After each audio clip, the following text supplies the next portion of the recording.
great to see all of you. Thank you for joining us. I know we've got people from all over the country on this phone call, and wonderful to have Ambassador Michael Oren with us, who has served as Israel's ambassador to the United States from 2009 to 2013. He also served in the Israeli Defense Forces as a paratrooper and participated in the wars and was at the level of a major. So he is really akin to what it's like to be at war.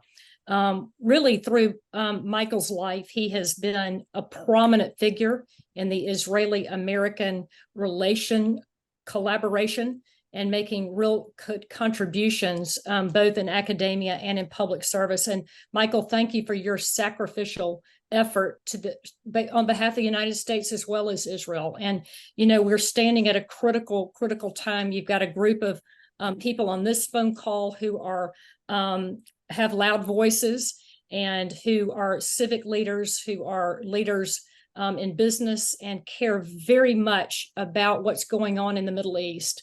And as Israel is a nation living under a constant existential threat, people don't realize that until we get to wartime like this. And of course, this war like no other. So we are upright, we are listening, we are horrified about what has taken place.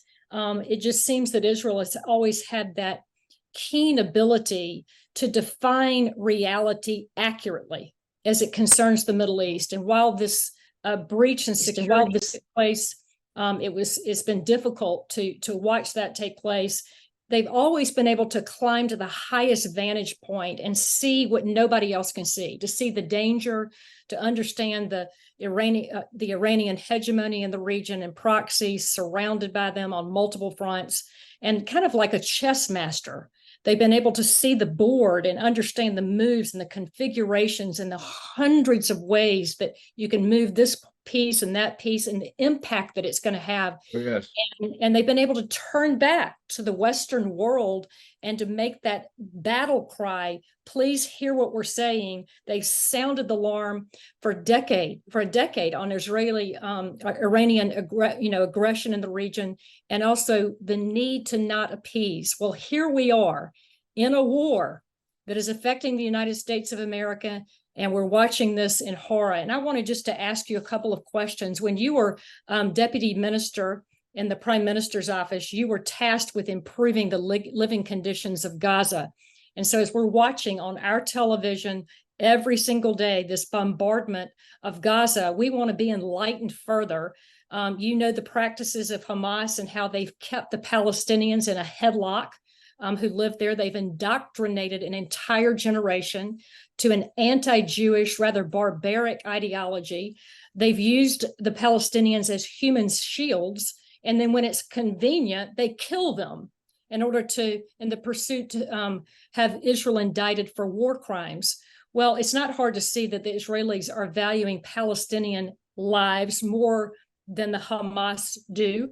And as Israel now expands their ground invasion to weed out the political and military leadership, we've had the Palestinian Red Crescent Society be clear that they're not going to evacuate the hospitals. We know that the largest Hamas command center is underneath Shifa, the hospital, the large hospital in Gaza. How in the world are the IDF going to be able to take out the Hamas headquarters, the military leaders, the installations, and also hopefully bring back the hostages? Heather, first of all, it's always a pleasure and it's always an honor to be with you. In addition to our personal friendship, I deeply appreciate your immense commitment to Israel and to the historic alliance between Israel and the United States of America. So thank you, and thank you all for being here with me this afternoon into the fourth week of this war. I'm talking to you from South Tel Aviv, from Jaffa, and we've been targeted pretty much nightly, so we may be interrupted by incoming rockets. It's very common here. We're holding out. We're tough people. I dealt with Gaza in one way or another for much of my professional life, whether as an historian, as a statesman, and as a soldier. As Heather mentioned, I've fought in Gaza before. It's not a place where any infantryman wants to be. It is the worst possible battleground, because not only is it this warren of alleys and rubble and piles of garbage, and Das, but all of which is booby-trapped and mined extensively, but and enfiladed. But the major battlefield is not above ground; it's below ground, where Hamas has dug several hundred miles of tunnels and bunkers, some of them hundreds of feet beneath the surface of the actual of the city of Gaza. So you talk about fighting. You know, the Iranians are great at playing triple tier chess. The Hamas definitely is a two-dimensional game. You're fighting above ground and below ground. It's very, very difficult. You know, the historian in me would like to take an hour and tell you about the history of Gaza. It's fascinating. There were ancient Jewish communities there. Of course, the Philistines were there. If you read your Bible, don't shout it in the streets of Gaza. Less known is that it was always a breadbasket, very fertile area. The word gauze in English comes from Gaza because of the great textile made there. And when Israeli settlements were there, we had 21 settlements. They produced all the organic vegetables in the state of Israel. So this is a very fertile area. It's not desert. That's a misconception. And southern Gaza is all agricultural. Yes, the northern part is very densely populated. The southern part's always empty. And just to refresh, you know, in 2005, in an extraordinarily painful operation, Israel ripped up those 21 settlements, evicted 9,000 Israeli Jews from their homes. I was in that operation. It was more traumatic than anything I went through in any war. And we did it to give the Palestinians a chance at statehood. It was an experiment. They had a mini state. But that mini-state was quickly taken over by Hamas. Hamas executed, by the way, hundreds of Palestinians who were in favor of a peace process. People forget that. You know, there's this common notion that this war has broken out because of frustration of the Palestinians in Gaza, because there was no progress toward a two-state solution. It's completely the opposite.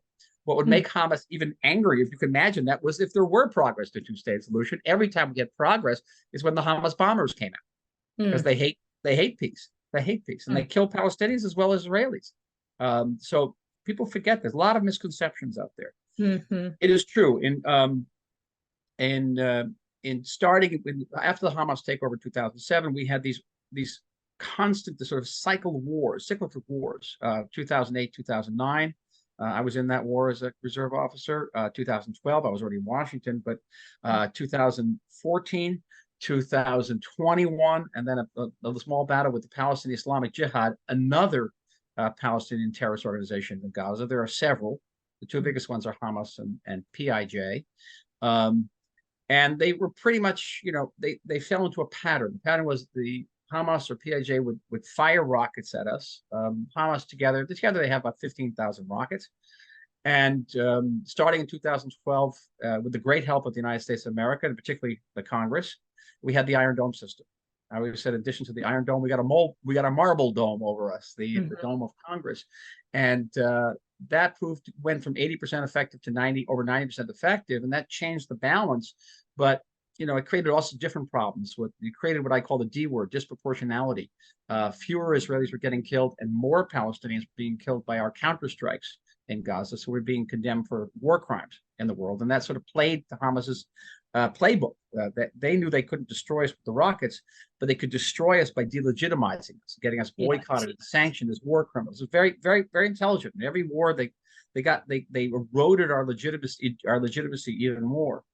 The Israeli public was getting fed up, but the Israeli government had a different perspective. And here, starting in 2016 to roughly 2018, I was a deputy minister in the prime minister's office, a member of Knesset, and one day the prime minister called me in and said, "I got some bad news for you. We're going to put you in charge of Gaza."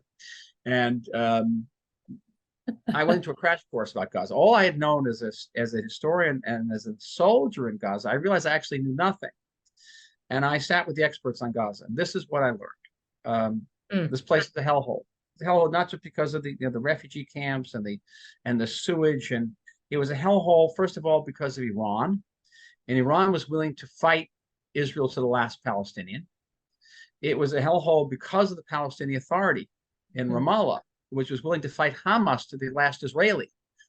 And then there was Hamas itself.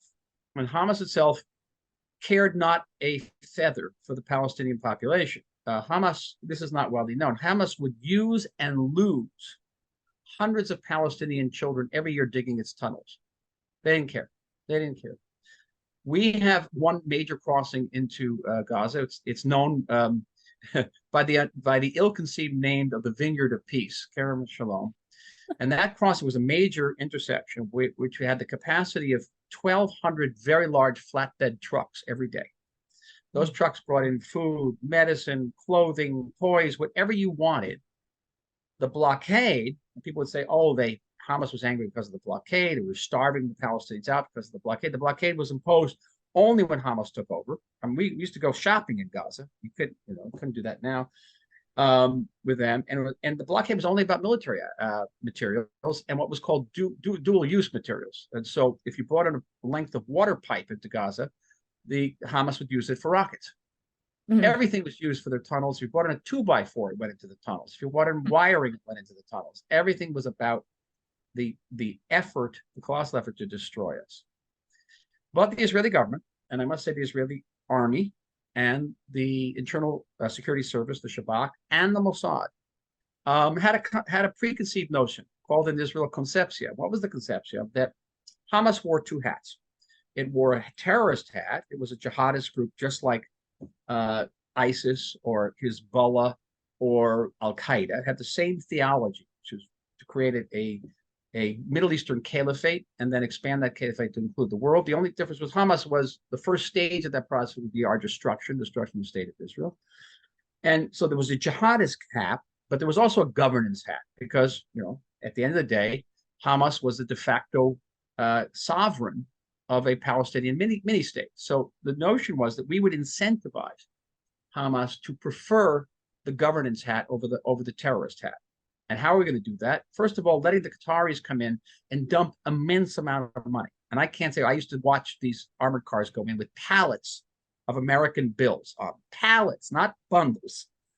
And we would also let Palestinian workers come into Israel. It was a big risk.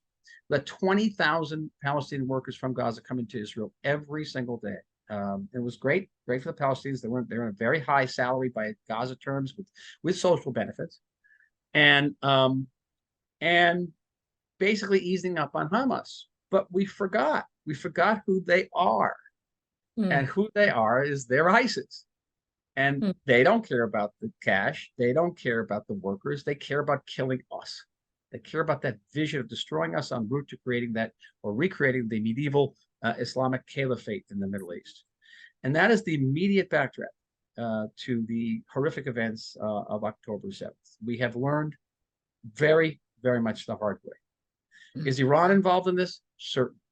There are questions about whether we have, the smoking gun or not, but certainly have an immense amount of circumstantial evidence. We know that Hamas is trained and funded by Iran.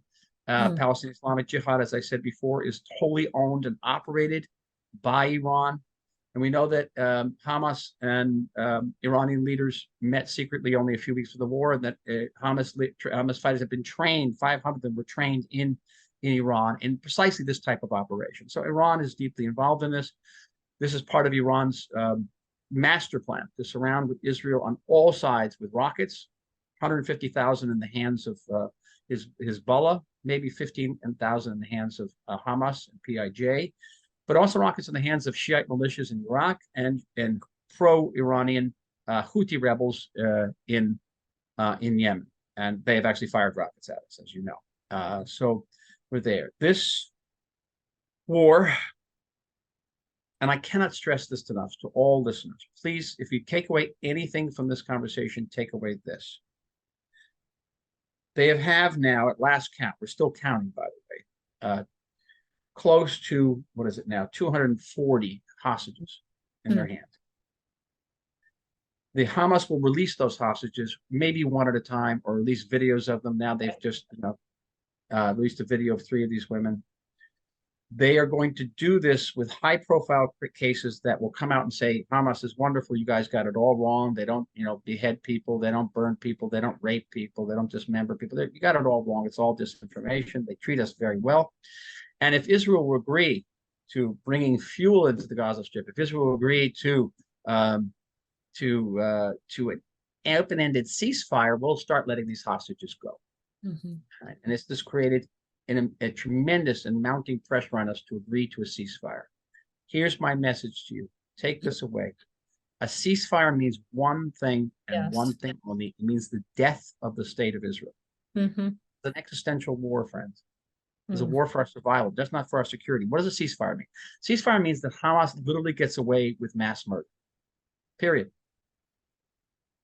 And it means that we cannot restore the security of our own territory. We have 300,000 evacuees right now. They can't go back to their homes. I don't know if they'll even resettle in the South. South is 62% of the country. I don't know who's going back. I don't know. Heather, would you bring your kids down to live down there knowing that Hamas was unpunished? No, who would? No normal person would. No normal person would. If they get away with this, Israel will not, we will not be able to restore our deterrence power. And the message will go out to all of our enemies that we are completely vulnerable. And if we try to defend ourselves, the international community will prevent us from defending ourselves, so they can attack with impunity at will. That's what a ceasefire means. We have no choice but to strike back. How we strike back is another question. The initial, the impetus, and I think that was very much a gut reaction, was to call up 360,000 reservists. I'm very frustrated because I haven't been called already. I'm, a grandfather.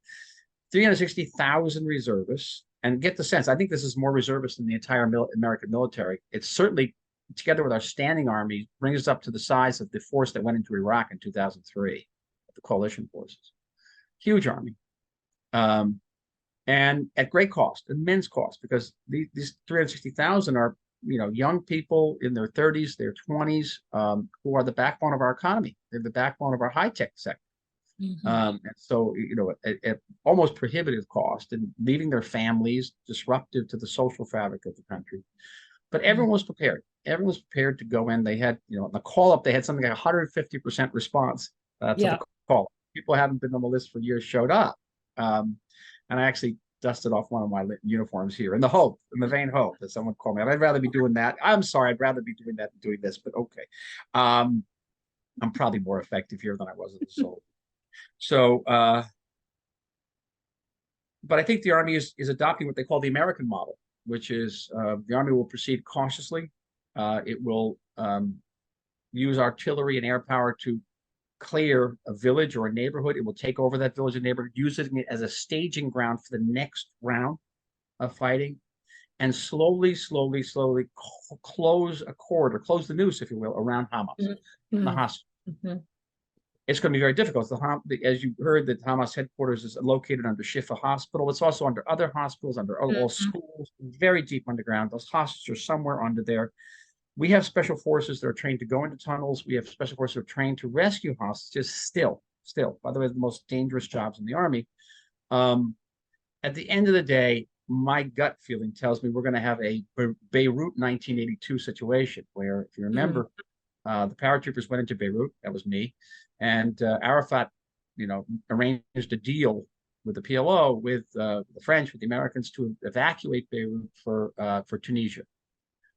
And I think the hostages will be used as a get-out-of-jail card by a lot of these terrorists. And they will keep. I think that I do a lot of interviewing on TV, and one of the questions I used to get was, don't you think that by entering Gaza now in a ground invasion, you are lessening the chance of rescuing the hostages? I think just the opposite is true. I think that they want to use these hostages as they use their own population as human shields, but they're even better shields. If you can imagine that. They will I think they'll try to keep these hostages in relatively good shape, those who are in fact alive, because they want to trade them off at the end. And a dead hostage is not worth that much to them. It's still worth something. We're still trying to get bodies back from Hamas, the 2 soldiers who were killed in 2014. But this is going to be a long and painful operation. I think that the way we're doing this in the American model perhaps lessens the chances of Hezbollah entering the war. And here I have to express great appreciation for President Biden's speeches, which have touched us all deeply, he and Anthony Blinken, Secretary of State, but also by moving very large naval assets into the region. We're talking about 2 strike forces, carrier strike forces around the USS Ford and Eisenhower, but along with these aircraft carriers are frigates, destroyers, submarines, massive forces that are there to deter Hezbollah and Iran. Hezbollah keeps firing at us. Young man from Rockville, Maryland, was killed last week by an anti-tank missile. I know his family well. And people are being killed, and many areas of the north have been evacuated. But so far, Hezbollah has not unleashed those 150,000 rockets. Mm. I should also say parenthetically that early in the war, I published an article in the Israeli press, and it's available in English on my Substack called Clarity. It's free, you can get it. It's my observations on the war, where I raised the possibility that maybe Israel should contain Hamas in the first stage, because Hamas is trapped, can't go anywhere. And we can continue hitting Hamas from every angle, but we should focus our military energies on Hezbollah. Hezbollah is 15 times the threat of Hamas. Right. It's got many more rockets, longer range, more accurate. Some of them are cruise missiles, guided missiles, for which we don't have very good defense. We have a wonderful system developed with the United States called David Sling, which can intercept a cruise missile, but it's very pricey. Every interceptor costs about $1 million. Do the math. And they have a terrorist force that has been massacring Syrians for the last 10 years. So they're well trained in savagery. And with now that we have these 360,000 reservists called up, and now that we have the carrier groups off the Lebanese coast, maybe this is the time to deal with Hezbollah, because no country can deal with a threat like that. Some of us are old enough. I don't know. I can't really see their faces to remember the 1962 Cuban Missile Crisis, when President Kennedy was willing to go to nuclear war to prevent the stationing of Russian missiles on Cuba. Can you imagine if they had 150,000 rockets, stationed along the Canadian border? What would you do? And stationed there by a force that is committed to your destruction, to doing exactly to the citizens of the North what Hamas did to the citizens of the South. Exactly the same thing. It's insufferable. Now, the question is whether Hezbollah will enter into the war. I don't know. There's a fear that Hezbollah will wait till we're bogged down in Gaza and tired and low on ammunition, and they'll unleash the 150,000. Or not. We don't know. Nobody knows. We have to be prepared for that. And a lot of our forces are deployed up north as well. But we certainly appreciate the presence of those aircraft carriers and the strike groups. Those are helping to deter Iran and Hezbollah. A long haul. Every interviewer, certainly every American station, has asked me about the day after. And I understand the administration has also been asking. And it's a legitimate question. It comes up with every round of fighting. What's our end game? But here, this time, the end game is not quiet for quiet. We're not going to pay off Hamas this time. We're going to uproot Hamas. We're going to destroy Hamas. We're going to do our best to rescue those hostages. At the end of the day, Israel will have to remain in Gaza for a prolonged period of time, because the uprooting process, the Hamassification of Gaza, is going to take a long time. We have to get down to all those tunnels. We got to get the hostages. It's not going to happen overnight. And we appreciate all of your support in that prolonged battle. Ultimately, though, I think what Israel will do will to demilitarize Gaza, to create a sort of no man's land around Gaza, no more access to our border for the Palestinians there. And I think Israel should do its utmost to internationalize Gaza, so it no longer be an Israeli problem, because the fact is it's not an Israeli problem. Hamas is involved, has now managed to drag the United States against the will, by the way. I don't think you'll disagree with me that one of the few issues that have bipartisan support in Washington is desire not to get involved in another Middle East war. I mean, American forces are engaged. They are engaged, whether it's shooting back at Iranian-backed militias or taking down missiles aiming for Israel from Yemen. America's engaged, and I think that so it's clearly not an Israeli problem. It's clearly not just an Egyptian problem. It is a regional problem. It's an international problem and should be treated as such. And I would hope that some type of international force, perhaps an inter-Arab force, would take the keys from us, from Gaza.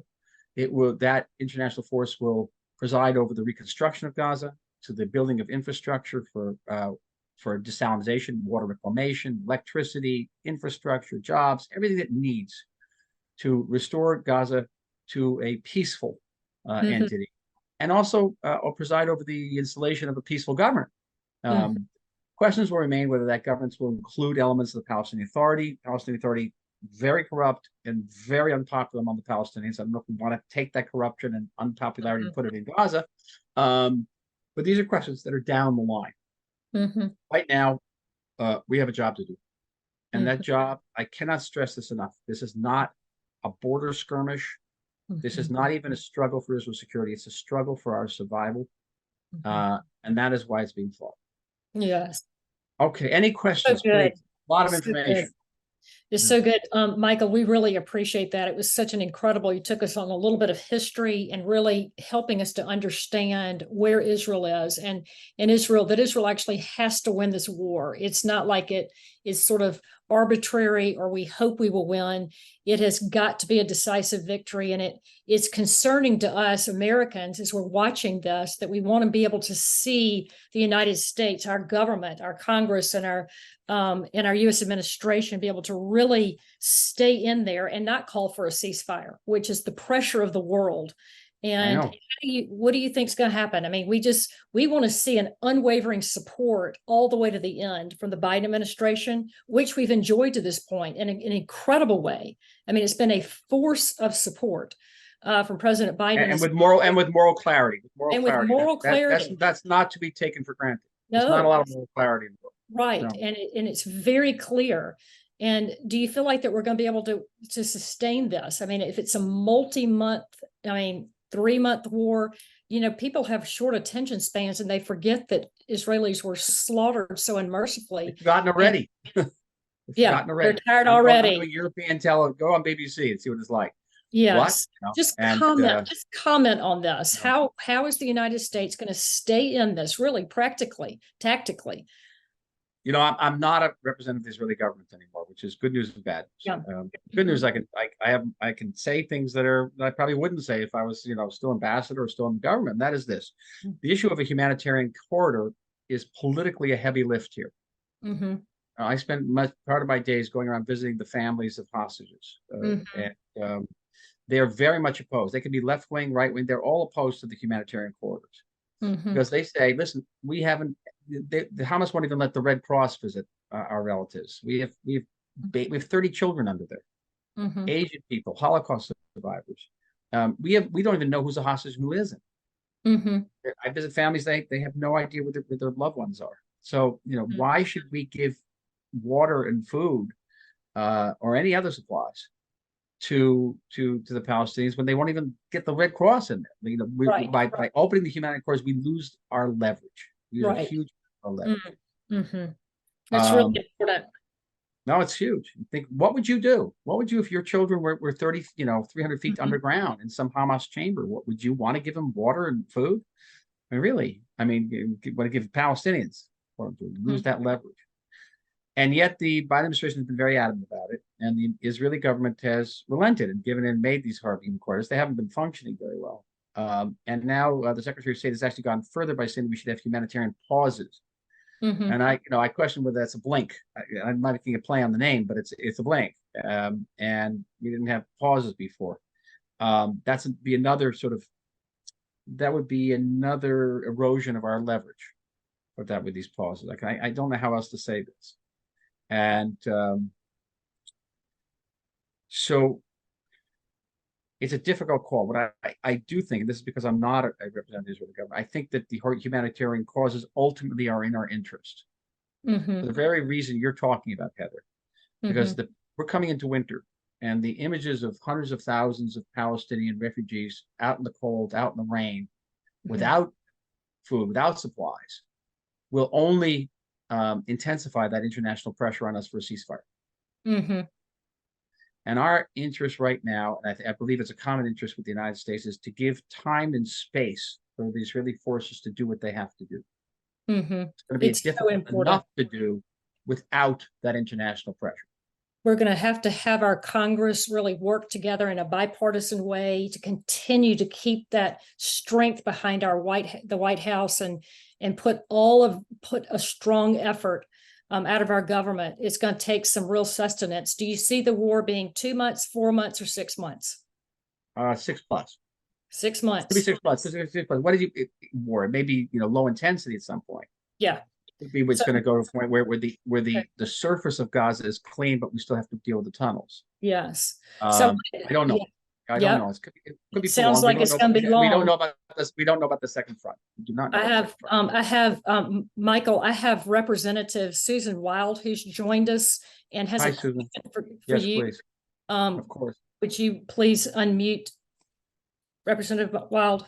Hello, how are you? Thanks for. Good. Good to hear you. I feel fortunate that I was invited on this. I see a couple of other reps, I guess. But Yes. anyway, my questions, which are in the chat, and some other people have questions, but it seems to me that the number of hostages keeps increasing, not Yes. exponentially, but a few every couple of days. And I'm just wondering what about that. And also my second question was whether it's true that the humanitarian aid trucks stop on the weekends because of Shabbat. Okay, so this is not, first of all, it's not true about the Shabbat thing because they're not our aid trucks. We can't get our aid. Our crossing is closed.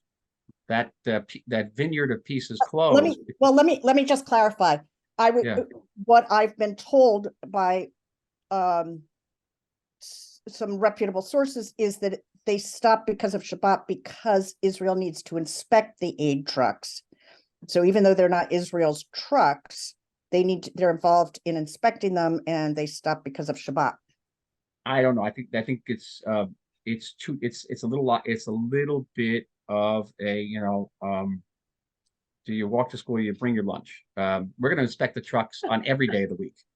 Right. We have to, because in those trucks are ammunition, in that trucks are everything that Hamas needs, and we have to inspect.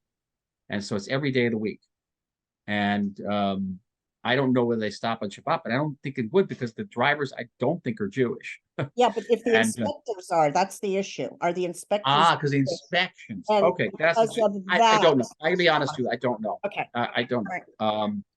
But it's worth checking out, and I'll be happy to check it out for you. Yep. But our crossing was blown up by Hamas. Okay, and where they were killed.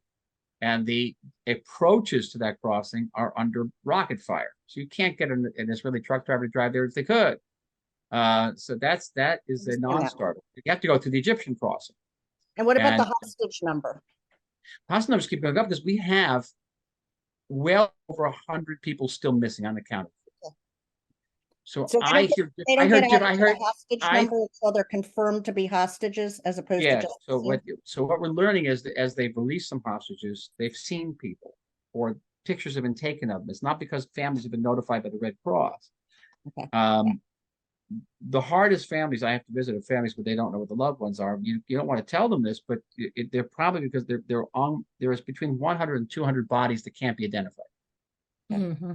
Because they were so badly dismembered, mutilated, hurt, we can't identify them. And so those families, those loved ones are officially listed as missing and potentially hostages. Potentially. So what happened today was there was one just horrific picture, you may have seen it, of a young woman who was lying face down in a flatbed truck and was paraded through the streets of Gaza, and people spit at her and beat her. It turns out this is so gruesome. They found a piece of skull that matched the DNA. So they informed, she's a German Israeli, says they informed her parents today that she's no longer alive. So if it was indeed her on the flatbed truck, I don't know. The saving grace that she was no longer alive when she was paraded to the streets. Unbelievable. Now you were talking about, we're talking about a level of evil, and there's no other word for it. That it somehow manages to exceed that of ISIS. It's just, I don't know how. It really is. Well, Michael, just one last question for you from Coach Bruce Pearl. Coach, are you still on? He's our Auburn basketball coach. You still on? All right. Yeah, I missed you. I don't know, Ambassador Oren, thank you for the history lesson, and thank you for providing us with some information so that we have the ability to support Israel and defend her in her fight. I'm not sure, Heather, if you knew what my question was going to be, you would come to me right now. But I just remember in 1967, the Arab nations were talking loud. They weren't even as engaged as they are right now in attacking us, with Hezbollah's threat in the north always being there. I'm sure there's been discussions about just eliminating that threat first, preemptively, rather than waiting. My position. Rather than waiting, that's my position also. Rather than waiting for them to fire on us, we got to move forward with this solution. And while all eyes are on Gaza, they can't strike us so terribly right now. Why won't we take out Hezbollah and see what the rest of the world will do? Russia's busy. China isn't concerned about it as much. let's see if Iran really does want to get in the fight. And there's no better time to do it than when the United States fleet is sitting right there. That's right. And we have the army mobilized, fully mobilized. Yes. And we're under fire from Hezbollah. It's not like they're sitting quietly. So the issue was, I raised this several weeks ago. Apparently, there are other people in the military and the defense establishment thought similarly, including the defense minister, Yoav Gallant. Again, I'm basing myself now on press reports that it went up for a discussion in the Israeli government, and the prime minister and several other ministers turned it down. They turned it down purportedly under pressure, also the pressure of the United States. The United States believed that these carrier groups would be involved in active combat. And it's possible because they have very advanced and multiple anti-missile technologies aboard. They have THAAD in Egypt and Patriot missile systems. And they would be taking down some of these 150,000 rockets fired at us. And they could also be vulnerable and targeted. So I guess the United States wanted us to focus on Gaza. There is a hope that by decisively defeating Hamas, we'll deter Hezbollah. In the end of the day, there's no real deterring these people. They have to be removed. And because deterrence doesn't work. We've tried deterrence. Doesn't work. Right. And I have to proceed on the assumption, and everyone has to proceed on the assumption, that Hezbollah built up this massive force not for show. Right? They build it up to use it because they are jihadists. They have this millennial vision of recreating the caliphate. There's a Shiite caliphate. Okay. But same vision. And by the same methodology and the same savage. I spent, many years, I took in the army, and a good chunk of my time was spent in Lebanon. And I used to be in a fire base there. And opposite the fire base, I'm not making this up, was a huge Hezbollah poster, as big as a billboard you can get on any American highway. And it showed a Hezbollah soldier holding up the head of an Israeli soldier. The photograph, it wasn't a painting. And we had to watch that 24/7. Unbelievable. That's who we're dealing with. Yeah, it sounds like that Iran is not ready to go to war yet. We might like to go to war with them, but they're not ready exactly putting their big foot in at this time. They're trying to draw us into a war with their proxies. Yep. I talk about this Substack I have called Clarity, and I try to address issues with the utmost clarity. And one of my next essays is going to be the following. So you're going to get a preview of it. It's going to be this. Brace yourself. Maybe this is the time for American decision makers to say, listen, for 15 years, we've tried this pivot to Iran. It didn't work. Iran could not be incentivized to become a responsible regional power. Iran is destabilizing the entire Middle East and potentially dragging us into another war. Now is the time to deal with Iran. We have these forces there. America has the abilities to eliminate the Iranian nuclear program in a matter of hours. Iran has no air force, it has no tanks. You're not going to get involved in a war. Iran has no ability to get ability to get into a war with Iran. It can cause mischief. It can cause terror. It does that anyway. And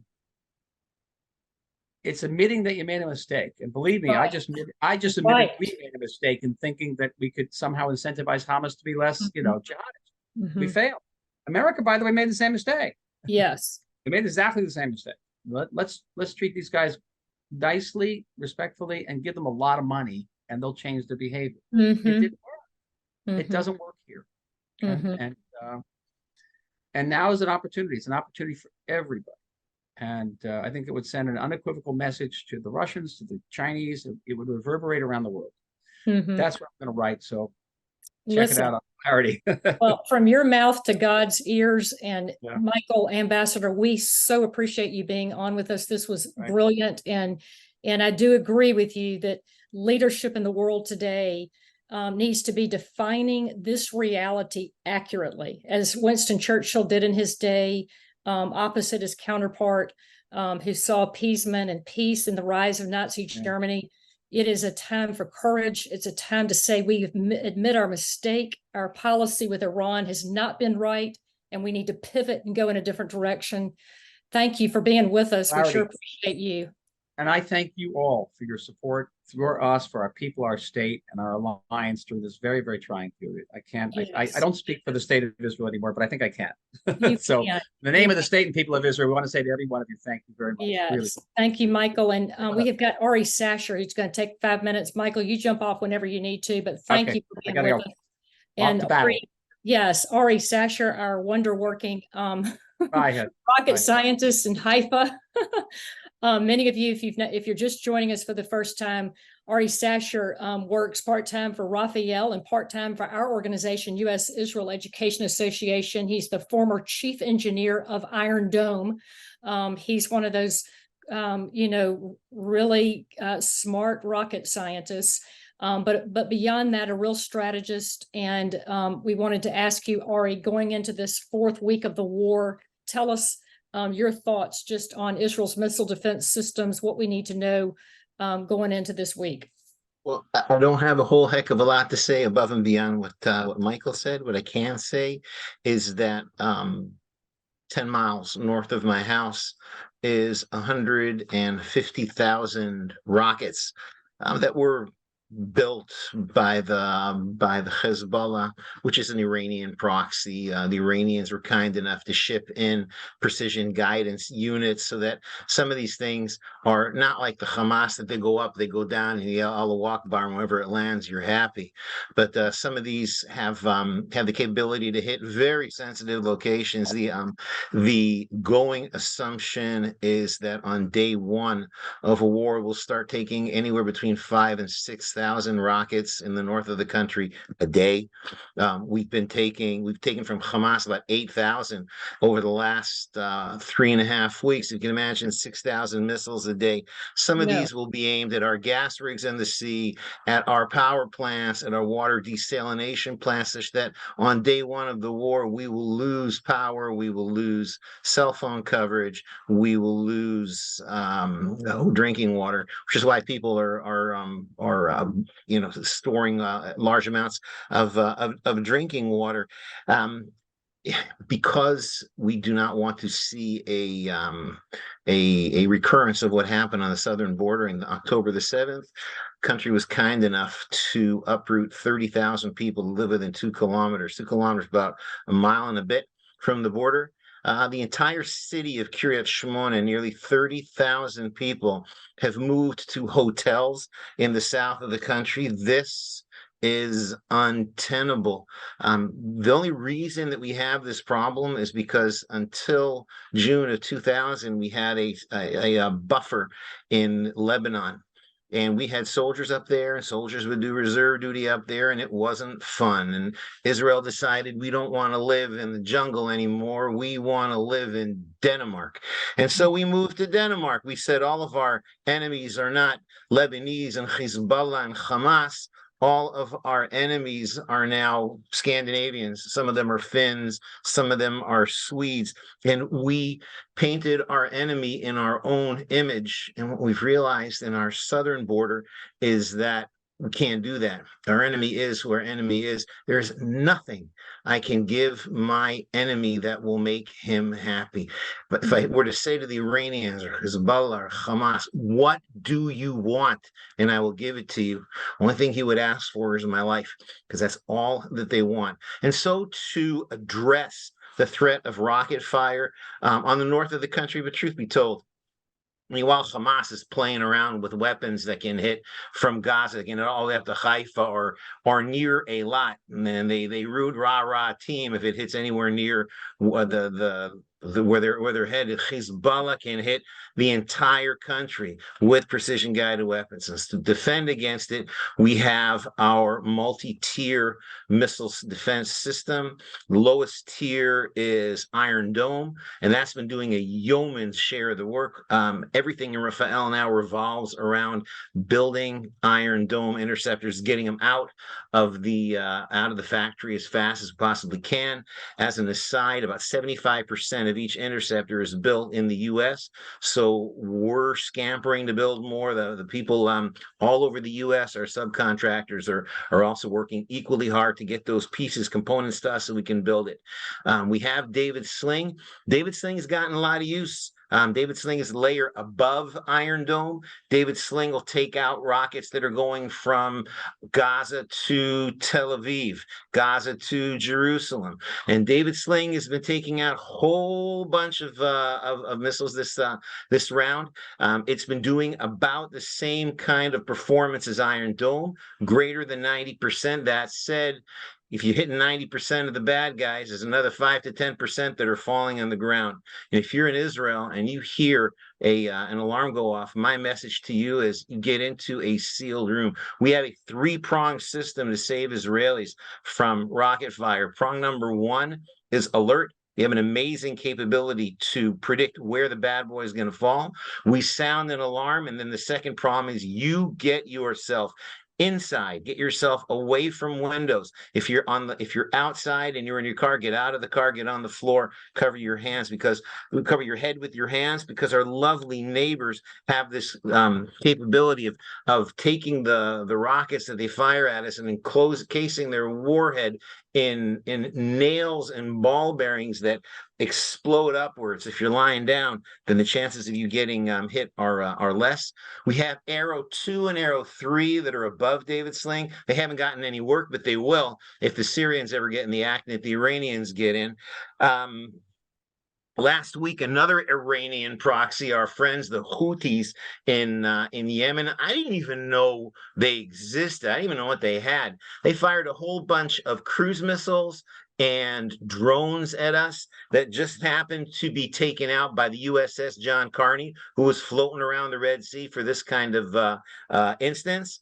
They were taken out. Some of them were taken out by Saudi air defense. Some were taken out. They weren't taken out by the Egyptians, but some of them fell in Egypt on a bunch of scuba divers near Nueva. That really put a crimp in their scuba diving. Had the intruders continued unimpeded, they would have been intercepted by an IDF Patriot missile battery, which is sitting there north of Eilat. What can the U.S. do? What is the U.S. doing? First and foremost, here's what Israel does not want the U.S. to do.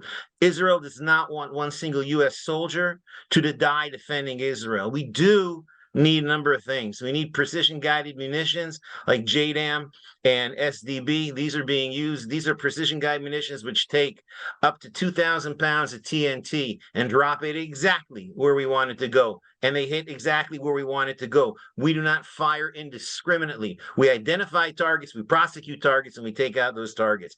These are SDB and JDAM are being launched off of our F-15s, F-16s, and F-35s. The U.S. has already ramped up deliveries of JDAMs and SDBs to help us continue prosecuting in Gaza. We need more Iron Dome interceptors. As I said, parts are manufactured in the U.S. The U.S. was kind enough to return 2 unused Iron Dome batteries back to the state of Israel. We're putting them to use. If there's anyone out there in the studio audience today that happens to have an Iron Dome battery that you don't need, please send it to us. We need low-tech weapons. Heather, okay, fine, just after we finish. Low-tech weapons like artillery shells, rifles, jeeps. There are pictures of these coming off U.S. airplanes that are landing in Israel. We could really use your missile defense, not because we need it, but because it makes a huge statement. If you position Aegis ships in the Mediterranean Sea that can shoot down Iranian or even Lebanese and Syrian weapons with their SM-6s. If you position a THAAD battery in Israel, like the U.S. is positioning THAAD batteries in Saudi and in the UAE, it's a huge statement that the U.S. and Israel are going hand in hand. The fact that the carrier group is out there, the fact that the carrier group, I have my little Flight 24 radar app. It just shows all the planes that are buzzing around. There's one plane over the last couple of days. It takes off somewhere in the middle of the Mediterranean Sea. It flies over Gaza, and it just does circles. My guess is that it's taking pictures and sending intel to Israel. We need intel. I don't even want to talk about that here, what kind of intel we need. We need your support. President Biden's support has been unequivocal and unambiguous, and I cannot thank the U.S. enough. That said, global support for Israel typically has a very short shelf life. As we can see from rallies and demonstrations going on around the world, our support is quickly waning, and it'll wane further when a Gazan humanitarian crisis unfolds. And that is when we need your support the most. We have already seen images of large violent rallies around the world, including in the US, especially in universities, places like Harvard, Princeton, Cooper Union. The US must stand tall with Israel until we have successfully uprooted Hamas terrorists that have taken over Gaza. If our job, our mission is halted before it is completed, then we will not only not have won, we will have lost. It's binary, my friends. We either win this one or we lose this one. There is no extra innings. Terrorists will have learned that a little resolve and a lot of disinformation can put lipstick on the most heinous and abominable acts of terror. Now, more than ever, 3 weeks down the line, we need your support. And I know that we can count on it. Am Yisrael Chai, the nation, the people of Israel live. And whether you like it or not, we're sticking this one out. Thank you very, very much. Thank you, Ari. So appreciate that. Really appreciate that. And all of you for being on this briefing today. Thank you for joining us. There is no other time that Israel has been at war in our generation like this one. And so as we go about our day, as you're in your business and you're at home or whatever your life is like, it's important for you to be following and tracking this war. Assume your position as a watchman on the wall, be knowledgeable, be in prayer. We need to be able to stand with our government at this point that is standing with Israel. That means to take time every day to pray that our leaders will continue in that stead of moral clarity and understanding, as well as be able to continue to back Israel all the way to the end. As you heard from Ambassador Oren, there is not going to, and there cannot be a ceasefire.